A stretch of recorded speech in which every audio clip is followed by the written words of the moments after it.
Aqui mais um painel no Ideas to Move, na ClearSale, Fórum E-Commerce Brasil 2025. Então sejam todos muito bem-vindos e bem-vindas a mais uma edição. Tem algumas carinhas aqui conhecidas, outras não. Espero que seja proveitoso para vocês também. Aproveito para falar que nas próximas semanas todo o conteúdo do palco do Ideas to Move vai estar disponível nas redes sociais da ClearSale, no nosso podcast, o Clearcast, nosso YouTube, Instagram e LinkedIn oficiais. Então acompanhem não só a gravação do encontro de agora, como de toda a programação ao longo dos 3 dias, tá? Hoje a gente vai falar sobre um tema que está escrito aqui no painel sobre construção de confiança, que é um tema que pode parecer intangível, que pode parecer pouco fácil de medir, mas que é muito presente nas operações de e-commerce e ele pode ser um desafio muito grande na construção de jornada com os nossos clientes. Então, nessa conversa, a gente vai tentar explorar quais são os sinais que os nossos clientes nos passam de confiança e nós, como líderes de empresas que trabalham com e-commerce, que trabalham com transacional, conseguimos transmitir essa confiança para os nossos clientes. Então, antes de começar, eu queria pedir que Natália Badega, coordenadora de prevenção à fraude da Natura, Denis Voloski, gerente operacional global do Grupo Arezzo, se apresentem, falem um pouco da trajetória profissional de vocês, onde estão, de onde vêm. Sejam bem-vindos. Boa tarde, pessoal. Meu nome é Natália Badega. Eu coordeno atualmente a empresa Natura. Eu cuido da prevenção à fraude, fazendo ali uma jornada de confiança e segura para todas as nossas colaboradoras, inclusive consultoras também. Tá bom? Boa tarde, pessoal. Tudo bem? Sou Denis Voloski, gerente de operações então do grupo Asas 2154, mais precisamente na unidade de calçados e bolsas. Atualmente estou responsável então por toda a parte de operações, tanto operações financeiras quanto operações logísticas também. E o principal objetivo é justamente que a gente crie essa jornada fluida, né, para o nosso cliente, que a gente consiga, obviamente, garantir a rentabilidade do negócio sem criar essa fricção, né, que tanto a gente discute aí, né, de cliente em tempos modernos, onde é muito fácil você criar uma loja, um perfil fake, alguma coisa assim, como que a gente transmite aí essa confiança para os nossos clientes. Perfeito, muito obrigada. Bom, como sabemos, no ambiente digital não é muito diferente de quando a gente vê uma loja de rua, por exemplo. Toda a jornada do cliente começa pelo que a gente chama de vitrine, né? Seja ela por meio de um app, por meio de site, por meio de mobile. E eu queria saber, na opinião de vocês, quais são os principais sinais que o consumidor busca antes de tomar a decisão por comprar na marca de vocês, por consumir os produtos da Arezzo, os produtos da Natura. O que vocês acham que faz com que essa decisão seja tomada num primeiro momento? Eu acredito que sinais de segurança, tá? Um site ali bem estruturado, bem organizado e principalmente quando a gente pensa ali em canais de atendimento, canais expostos, onde o cliente possa entrar em contato, né, com uma facilidade. Eu acredito que sinais de segurança e canais de atendimento bem expostos ali no site. E acho que um outro fator também que acaba colaborando muito com isso, né, falando principalmente de quando eu vou comprar numa marca que eu não conheço. E considerando que hoje em dia muito se gasta em tráfego pago, a gente sabe que muitas pessoas conhecem marcas todos os dias. Fatores também que entendo que tem uma relevância muito grande, quando eu não conheço a marca, eu procuro por avaliações. Eu acho que grandes players do mercado acabam trazendo essa prática, né, de eu procurar então o que as pessoas estão comentando desse produto. Avaliações verídicas, né? Então é pegar avaliações verificadas de pessoas que compraram esse produto, que consumiram e que puderam expor também qual a qualidade, o que elas acharam, o feedback delas sobre esse produto. Acredito que traz, além dos pontos trazidos pela Natália, traz, eu acho, uma confiança maior, principalmente no primeiro contato com a marca. Não está nem no script assim, mas eu penso muito na minha jornada como consumidora. Não é incomum que você vá em pequenas e médias empresas e os donos, eles peçam, cara, para um minuto do teu dia, vai lá no meu Google, avalia, deixa a tua mensagem, o que te fez chegar até aqui. Eu não sei quantos de vocês, mas eu já fui muito impactada por serviço e consumo de produtos que eu dei um Google, nota 5, X avaliações que me parecem ser verídicas, seguras, e consumir produto a partir disso também. E quantos você deixou de consumir também. Perfeito, né? perfeito. Eu acho que esse é o principal ponto. Principalmente comida, porque pagar por comida Exato. ruim a gente não paga. Você está viajando, né? Exemplo também, você está viajando, você vai procurar, você vê a avaliação lá. Pode ser um negócio que todo mundo te recomendou, mas você olha, tem as avaliações ali. Acho que esse é um fator que principalmente os grandes marketplaces trouxeram para a jornada do cliente, ele levar muito em consideração isso, né? Acho que quando não se fomentava tanto ainda, beleza, eu vou comprar, vou esperar, depois qualquer coisa eu devolvo em 7 dias. Hoje não, você tem uma praticidade para conseguir chegar numa um nível de satisfação maior, sabendo exatamente o que você está comprando e a expectativa que você está criando. E eu não sei se o dado é exatamente esse, mas tem um senso comum que fala que um cliente promotor ele pode te dar um feedback positivo, um detrator ele te traz umas 11 perdas de clientes, então isso é muito importante também, você saber aonde não ir com base nessas indicações. E aí, aproveitando o teu gancho, Denis, sobre avaliações, redes sociais, reclamações. Hoje, a reputação de uma marca, ela se constrói e se destrói em tempo real, assim. As informações, elas estão aí para quem quiser consumir. Fala-se que o print é eterno, então a gente precisa tomar muito cuidado com o tipo de informação que a gente dissemina. Como as empresas que vocês trabalham lidam com essa questão da reputação no digital? Qual a importância desse tema para vocês hoje? A Natura hoje monitora muito de perto tudo aquilo que é mencionado, né, até pelo tamanho e pela exposição que a Natura tem, então nós acompanhamos muito próximo e principalmente aquilo que acaba sendo um detrator, a Natura busca resolver de forma imediata, então aqui quem já teve experiência sabe, a gente busca ser muito ágil, ter muita empatia ali com quem está comprando, então na Natura principalmente a gente olha isso muito, muito de perto. Na parte tangindo a Arezzo também, né, o grupo Asas como um todo, mas principalmente na Arezzo, a gente busca, inclusive nossa unidade de CX, ela tem uma célula interna que se chama Fábrica de Encantamento, né, que então é justamente o ponto de como que a gente transforma algo que foi identificado como negativo em algo positivo, como que a gente encanta essa cliente. Porque a gente sabe que problemas todos vamos ter, independente do tamanho da companhia, né? Eu posso ter uma empresa que eu abri hoje, com 5 produtos à venda. Pode ser que eu venda 5 produtos e eu tenha problema em 2, 3 deles. Tudo vai depender de como eu estou estruturado também, mas como que eu lido com essa questão? Então hoje a gente tem uma estrutura que ela monitora com a ajuda de ferramentas e tudo mais para entender todas as menções, né, que ocorrem nas redes sociais, ocorre tipo, no Reclame Aqui e demais sites aí de avaliação, para que a gente possa justamente intervir de maneira rápida nisso, para não deixar chegar num comitê de crise, né? Que aí a gente entende que se eu preciso acionar um comitê de crise, ela já está instaurada. Então a gente tenta evitar ao máximo possível chegar nesse ponto e agir de maneira proativa em alguns casos, né? Que eu acho que é uma boa prática aí também. Eu li esses dias uma frase que fala que a marca que não é lembrada nos momentos críticos, ela certamente não será lembrada nos momentos tranquilos, né? É uma frase meio de duplo sentido, como se a gente quisesse provocar uma crise, mas é fato que gestão de conflito é uma disciplina muito importante quando a gente fala de geração de valor para os nossos clientes, né?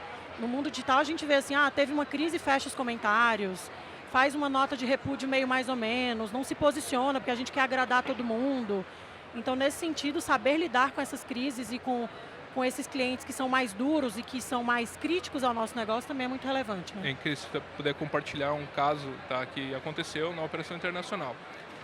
Foi 2022, se eu não me engano, a gente fez uma campanha para Chutes Internacional, tá? Que a gente colocou lá, a gente ia fazer uma live, sapatos a $10. Legal, puta, chamada sensacional. Apelo incrível, né? Incrível, 30 mil pessoas se cadastraram, só que a gente cometeu um erro muito grande. Seu erro foi não ter me avisado da promoção. Não foi maior que isso, tá? O erro foi que a gente não colocou por quanto tempo. O que aconteceu? Os clientes entraram na live, daí a gente tinha, na verdade, era sapatos a $10 por 10 minutos, limitado a 100 pares. Esquecemos totalmente esse disclaimer, tá? Na emoção, na euforia. O que aconteceu? Os clientes entraram no site, derrubou a live primeiro, porque entraram 13 mil pessoas simultaneamente, derrubou. A gente voltou, estabeleceu tudo, só que quando a gente restabeleceu, as redes sociais já estavam lá. Scam, fake, né, mentirosos, cara, tudo que dava para xingar. E a gente voltou com a live e a gente aumentou de 100 para 300, quando deu 300 a gente aumentou para 500, quando deu 500 a gente aumentou para 800 e disse, tá, aqui é nosso limite. 500 clientes foram atendidos assim. E as clientes depois voltaram para o nosso canal de atendimento reclamando também e dizendo que a gente estava mentindo. A gente atendeu todos os clientes. Gente, $180 mil de prejuízo, tá? Então, tipo assim, foi alto, mas a gente atendeu todos os clientes. A gente passou uma semana com o time de saque atendendo. Resultado, a maioria delas voltou a comprar conosco.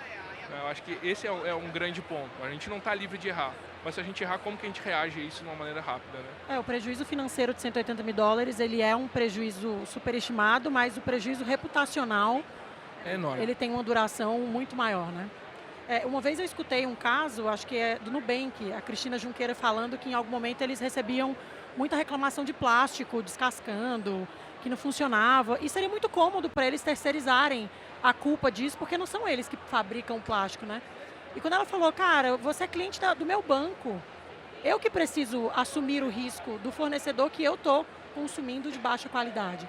Então a reputação ela passa por isso também, de você dizer o bônus é meu, mas o ônus principalmente está aqui no meu time, na minha conta. E muito pensando nisso, a Natura hoje, né, ela envia gratuitamente amostras para que as consultoras e as consumidoras finais ali testem o produto antes mesmo de comprar. Isso faz com que diminua, né, o problema de reclamação ou até a insatisfação com o produto. E é uma ação que tem um bom retorno também, né, porque você acaba conhecendo o produto antes mesmo de ter o custo de comprá-lo, né, isso é bem bacana também. Sim, perfeito. E aqui, a gente indo para a próxima pergunta, existe uma crença de que a venda do produto encerra, de fato, a jornada de consumo do nosso cliente. E pouco se fala, eu acho que pouco se dá um crédito importante para o pós-venda, que gera ali o tão famoso LTV, que faz com que exista a recompra, que faz com que exista a indicação. Quais práticas mais eficazes para vocês são positivas dentro de Arezzo e Natura? O que vocês podem dar de dica para pequenas empresas que estão começando agora o seu e-commerce, que são práticas positivas de pós-venda e que gera todo o encantamento e que fecha de uma forma bonita essa jornada de vocês?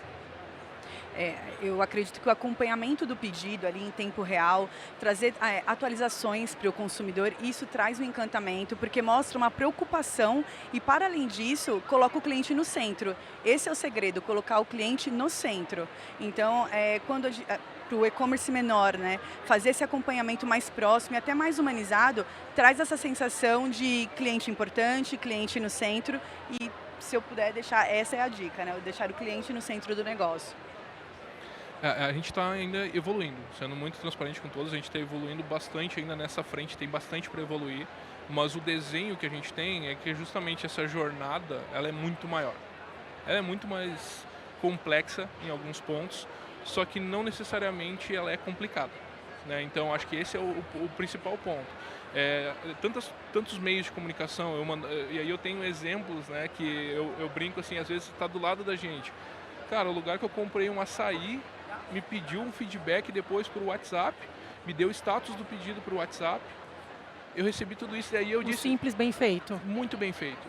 E aí eu olho e digo, pô, cara, tem algumas coisas que a gente não tem ainda na nossa companhia que ela é muito grande, mas nos dá, todo dia a gente recebe uma lição muitas vezes, né, de empresas que estão começando, mas já pensando nessa jornada como um todo. Então acho que tem muito para evoluir ainda no mercado brasileiro em si, mas eu acho muito legal essas iniciativas que a gente vê de empresas menores também, já trazendo, construindo na verdade essa expectativa que os clientes vão passar a ter. Já vai se tornar padrão eu receber no meu WhatsApp ali o status. Se eu responder, eu não espero cair numa fila para daqui a pouco, tipo, sei lá, alguém levar uma semana para me responder. Não é o caso, tá? Mas entrar numa fila para depois. Não, então assim, acho que essa priorização é um ponto que a gente discute muito dentro da Arezzo. Como que eu dou, de uma maneira prática, eu entrego para o meu cliente as armas para ele, né? Como que eu entrego para que, se ele precisar de ajuda, ele pode falar pela própria mensagem, não a mensagem responder, não, mas você deve abrir um ticket através da nossa central. Cara, todo canal deve ser canal. Essa é a minha leitura do cenário. E aí a gente está preocupado em diminuir fricção na prevenção à fraude e cria fricção num canal que deveria ser fluido. Exatamente. Então, eu acho que essa integração de canais, essa clareza na jornada do cliente garante essa satisfação final. Mas ela, assim, como eu falei, tem muitos desafios ainda que todos nós vamos enfrentar à medida que vai evoluindo, obviamente, mas é diário. Existe um conceito, acho que trazido há mais de 10 anos pelo time de marketing da Google, que fala que toda jornada de compra, seja de produto ou de serviço, é chamada de micromomentos, né? Nenhum tipo de compra, ela começa só pelo ímpeto e ela termina por ela mesma. Então essa jornada de compra, ela envolve pesquisa, ela envolve avaliação, onde eu comparo, onde eu escuto outras críticas, ela envolve a compra propriamente dita e a pós-compra. E nesse conceito, acho legal que existem 3 quebras, né, que é be useful, be quick e be there. Então, basicamente, esteja lá pelo seu cliente, seja útil para o que ele precisa, inclusive pare de se apegar à beleza que o produto tem para você que construiu, o produto ele tem que ser útil para quem consome, e seja rápido. As compras por indulgência, elas estão aí para dizer assim, sapato nem se fala, acho que sapato e bolsa, compra por indulgência 100% do tempo. Pessoal, partindo para a próxima, uma coisa que eu queria falar com você, Nath, a Natura sempre trabalhou como propósito esse forte discurso de transparência, tudo muito voltado, até a gente estava conversando há pouco para a ESG, como a gente se porta com questões sociais, ambientais, governamentais. Tu acha que isso contribui diretamente para esse ganho de confiança dentro do negócio?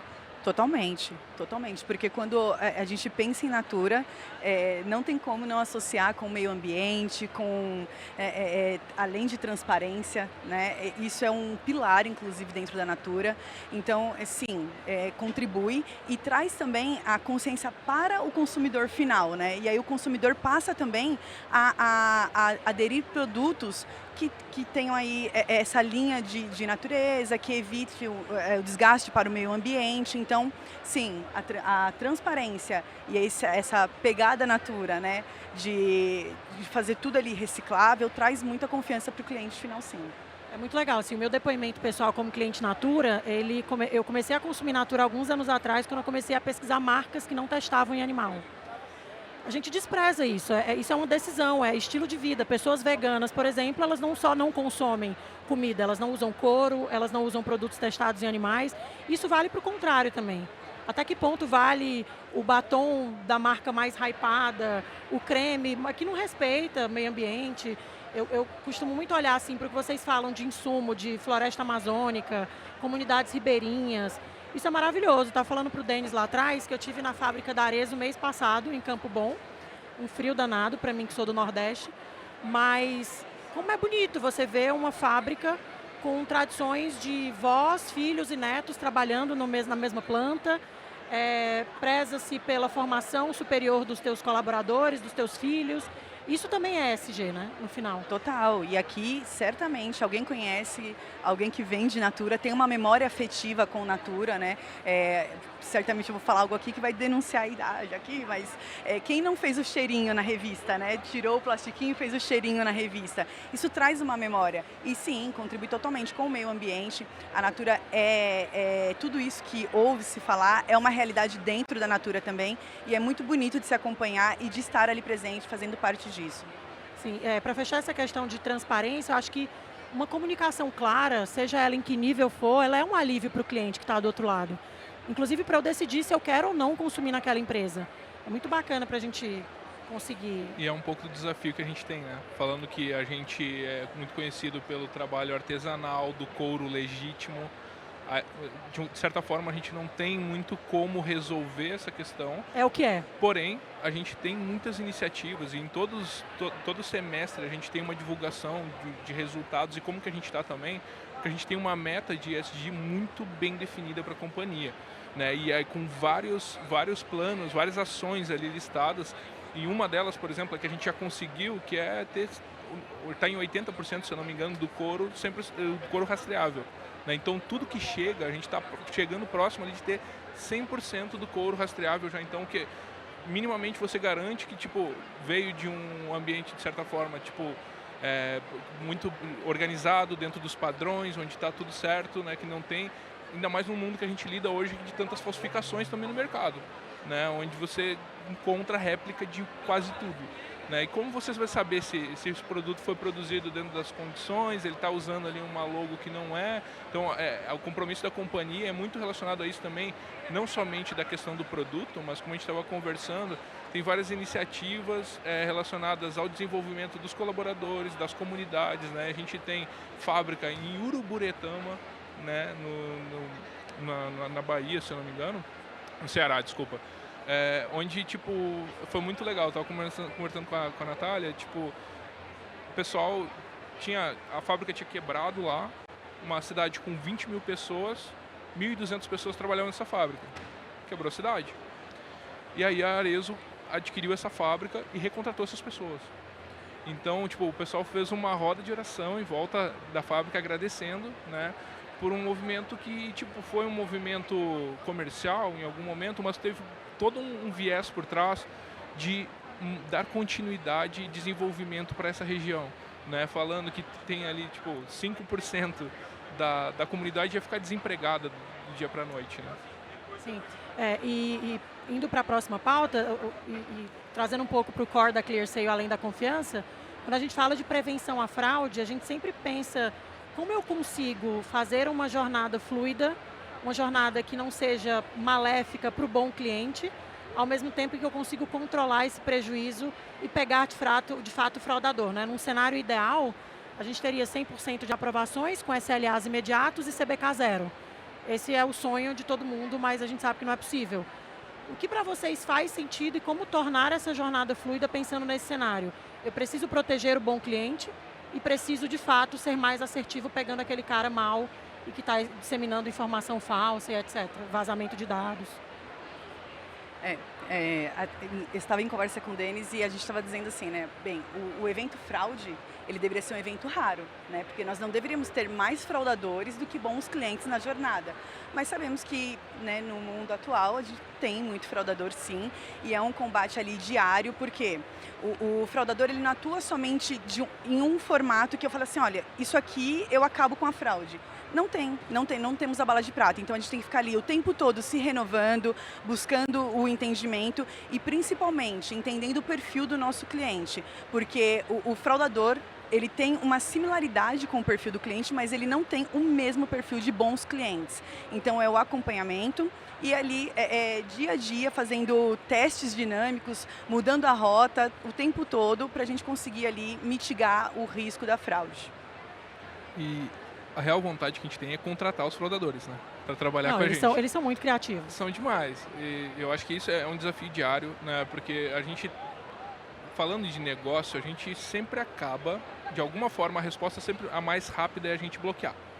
Né? Pô, eu não posso perder dinheiro, tem que bloquear isso aqui. Só que a gente está transferindo para o cliente uma fricção que é responsabilidade nossa. Isso não deve acontecer, né? E se acontecer, tem que ser mínima.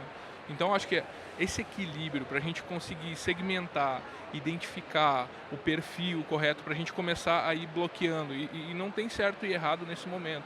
É um momento de testes, né, de a gente entender o que a gente consegue evoluir. Por vezes, saber que aqui a gente vai ter que tunar um pouquinho diferente para cá, para esse local aqui não posso. É um trabalho que leva tempo, despende esforço.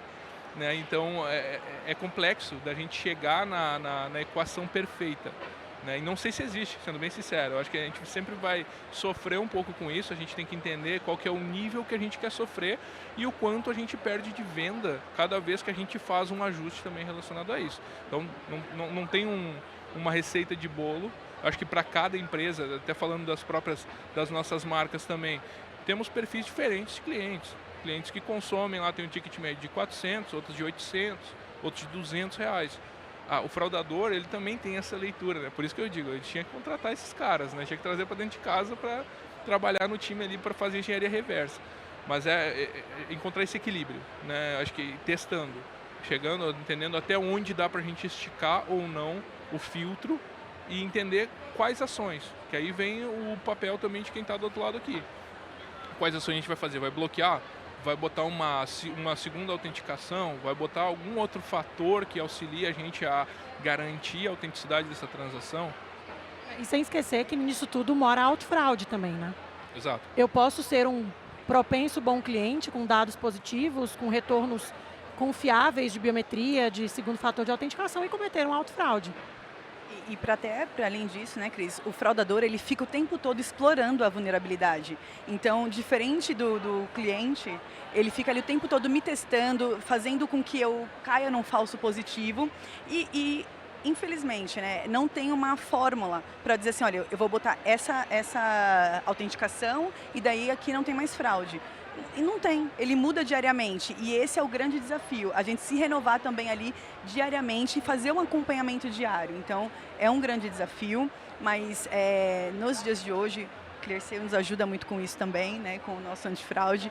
É um desafio que hoje é muito mais controlado, Para nós, da ClearSale, acaba se tornando um desafio muito importante, porque quando a gente tem clientes do porte de vocês, com o nível analítico de vocês, onde essa compreensão ela já é mais clara, mas quando a gente fala com clientes menores, o primeiro ímpeto dele é falar assim, bloqueia tudo, bloqueia, reprova, mas a reprovação ela não deixa só receita na mesa. mas ela deixa uma falta de vontade na recompra, por exemplo, e a gente sempre bate na tecla. Para eu conhecer o comportamento, eu preciso deixar a fraude entrar. Uma fraude controlada, que a gente chama de variável resposta. Como eu vou saber o que eu meço se eu não sei o que entra? Né? E quando a gente fala de ataques, alguns eventos assim, invariavelmente a gente toma as decisões. Chegaram 16 pedidos com marcação de chargeback e a gente vai criar uma regra dura para esse pedido. Mas só 16 vocês estão chamando de ataque? A gente está chamando de ataque para o 16 não virar 160. A ideia do bloqueio é exatamente não exponenciar e deixar que aquela fragilidade esteja aberta. A Nath falou há pouco, lá atrás, assim, eu tive uma fraude na sexta-feira, 3 da tarde. O que eu vou fazer? Eu vou deixar o final de semana aberto? É isso que a gente faz, 24/7, saber o que está se passando, né? Boa. Pessoal, quando a gente fala de confiança, acho que um fator que não pode ficar de fora, e aí a LGPD está aí para falar isso também, algumas ferramentas de proteção, mas a parte da segurança da informação de fato. O que o negócio de vocês toma de ações preventivas a respeito de segurança da informação para ajudar o negócio e que dica que vocês podem dar para esses novos negócios que estão começando agora, mais embrionários, etc., para que isso também seja um cuidado nessa jornada, para além das regras, né? Acho que o primeiro ponto é como a gente trata isso como cultura dentro da companhia. Né? Como que a gente treina as pessoas para elas saberem que, tipo, talvez o óbvio precisa ser dito, né? Não compartilhe os dados da companhia com pessoas externas, ou não salve suas credenciais no dispositivo. Então, essas boas práticas, elas precisam ser disseminadas dentro da companhia. Seja uma companhia com uma pessoa, com 10 pessoas, com 1.000 pessoas, com 5.000 pessoas, 22.000 pessoas, como é o Grupo ADS. Esse é o primeiro passo. O segundo passo é trabalhar, obviamente, com fornecedores, com parceiros que a gente saiba que também prezam por essa proteção, por garantir essa integridade do negócio. Que pactuam os mesmos valores, né? Exatamente. Que é o ponto de acontecer algum imprevisto, alguma questão ali, você levantar o dedo e todo mundo já ter lá a sua defesa, né? O que foi feito para resolver, se acontecer, se não acontecer, o que está sendo feito para garantir que vai funcionar. Então, acho que, para mim, 2 pontos principais são relacionados a isso. Aos parceiros que nós temos, se eles estão alinhados já com os nossos valores e necessidades, e o treinamento da equipe interna que lida diariamente com dados sensíveis, né? Que eu acho que isso, assim, todos nós temos pessoas no time que lidam de vários níveis hierárquicos que lidam com dados sensíveis diariamente. Né? Eles precisam ter esse acesso todos os dias.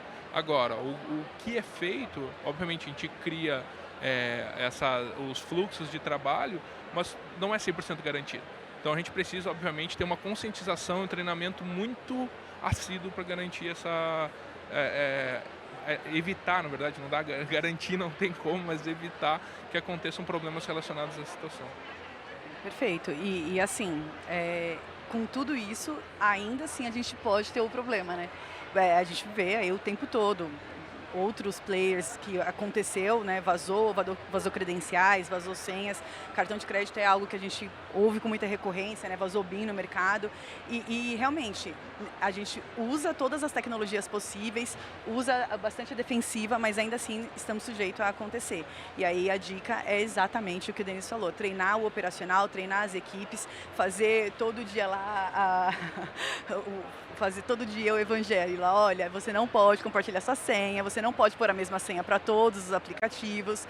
E é o que tem que fazer mesmo, gente. Infelizmente, os atacantes, por pior que seja, eles estão na nossa frente porque eles não precisam ter ética, LGPD. Então, sim, eles não têm ética, eles vão estar na nossa frente. E aí o nosso papel é todos os dias ali treinar os nossos times e trabalhar com bons fornecedores.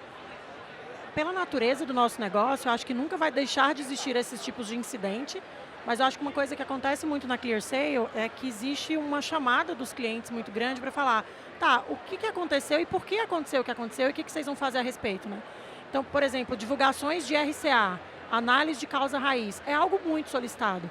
E a gente que é do time de sucesso do cliente, atendimento pós-venda, vai até os times técnicos e fala, gente, está tudo bem, a gente entende que incidente vai acontecer, alguns estão dentro de casa, num ambiente controlado, outros demandam alguma notícia de fornecedores, mas a transparência também passa por isso. Eu preciso saber o que houve, por que houve, como isso vai ser mitigado e o que vocês vão fazer para que isso não se repita.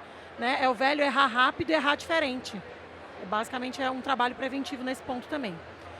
A gente está chegando mais ou menos para o fim do nosso papo, mas eu queria pedir para vocês, se vocês puderem dar 3 dicas para esses novos e-commerces a respeito de ganho de confiança e que 3 iniciativas vocês acham que são primordiais para que os negócios deles sejam bem-sucedidos nesse aspecto. Olha, eu acredito que a proteção de dados, tá? Eu acho que é algo que tem que ser pensado diariamente. O engajamento ali nas redes sociais e nos canais de atendimento também é algo que precisa estar presente, e eu bato na tecla de um canal de atendimento facilitado. Hoje, com tudo que a gente tem de automação, e isso é bom, ainda assim é bem importante quando a gente vê um canal de atendimento humanizado, né? O cliente no centro sempre. O ponto que eu conversei com vocês na primeira resposta relacionado, acho que principalmente a parte de avaliações de produto. Se eu estou falando de uma marca nova, uma loja nova, eu preciso saber o que eu estou comprando. Quanto mais pessoas eu tiver, principalmente no meu canal próprio, dizendo que esse produto é bom, que ele funciona, que está tudo bem, ótimo, mais pessoas vão comprar, vão se sentir seguras em comprar, adquirir esse produto. Eu acho que o primeiro ponto seria esse. Outra coisa, comentou das redes sociais, né? E essas redes sociais estarem diretamente linkadas ao site. Que você consiga, de uma maneira fácil, transitar, ou seja, fazendo parte da jornada do cliente, que essa consulta também às redes sociais, que a gente consiga entender o que a marca vende, porque ela não vende só um produto, né? Ela resolve um problema meu muitas vezes, e o terceiro ponto é ser transparente e contar a sua história. Nem todos vão ter uma história incrível no primeiro momento, mas muitos têm uma história incrível depois de alguns anos, por conta da superação, daquilo que foi construído. Então, o exemplo que a gente gosta muito de falar da história da Arezzo por conta dos fundadores e tudo mais. Tipo, como que nasceu numa garagem hoje uma empresa que tipo fatura bilhões todo ano. Então, deixe claro para todo mundo a sua história, mostre o processo, mostre isso acontecendo. Acho que isso gera autenticidade, principalmente nos dias de hoje, onde a gente gera conteúdo com muita facilidade, mas conteúdo que a gente não sabe se é um conteúdo, se ele tem peso, né? Porque é muito fácil hoje você criar uma marca do dia para a noite, né? Joga numa IA, uma gera logo, outra gera não sei o quê, outra gera o copy que eu vou usar na minha bio do Instagram. É muito simples. Você abre um CNPJ em 2 cliques. Em 2 cliques, você resolve a vida.